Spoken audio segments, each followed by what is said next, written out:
একটা জীবনে নিজেকে পারফেক্ট করে তুলতে না অনেক কিছু করতে হয়। আপনি যখন একজন পারফেক্ট ওয়াইফ হবেন, আপনি যখন একজন পারফেক্ট মা হবেন, একজন পারফেক্ট মেয়ে এবং একজন পারফেক্ট বৌমা হতে যাবেন, তখন আপনাকে অনেক কিছু করতে হবে। একজন লাইফ পার্টনারকে পেতে গেলে যেমন আপনার নিজের ভালোবাসা, নিজের শখ আহ্লাদ সব তার সঙ্গে ভাগ করে নিতে হবে, তেমনি একজন পারফেক্ট মা হতে গেলে আপনাকে অনেক রাতের ঘুম, আপনার অনেক কিছু ত্যাগ বিসর্জন দিতে হবে।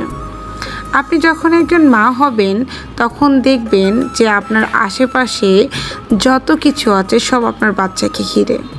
আপনার কাছে মনে হবে যে আমার বাচ্চা ভালো থাকবে তো আমি ভালো থাকবো। আচ্ছা, একটা সুন্দর সংসার বলতে আপনারা কী বোঝেন? আমি তো আমার পরিবারকে বুঝি।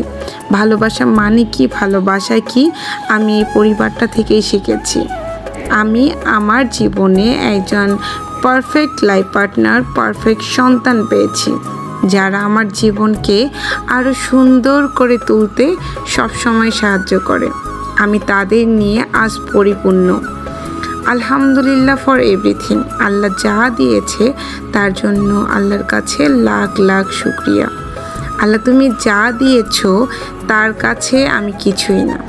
আল্লাহ, তুমি আমাকে যতটুকু দিয়েছো সেটা আমি আমার জীবনের পাওয়ার শ্রেষ্ঠ উপহার হিসাবে আমি নিয়েছি। আল্লাহ, তুমি এভাবেই আমার সারা জীবনটা কাটিয়ে দিও। আল্লাহ, তুমি আমার পরিবারের সবাইকে সুস্থ রাখিও।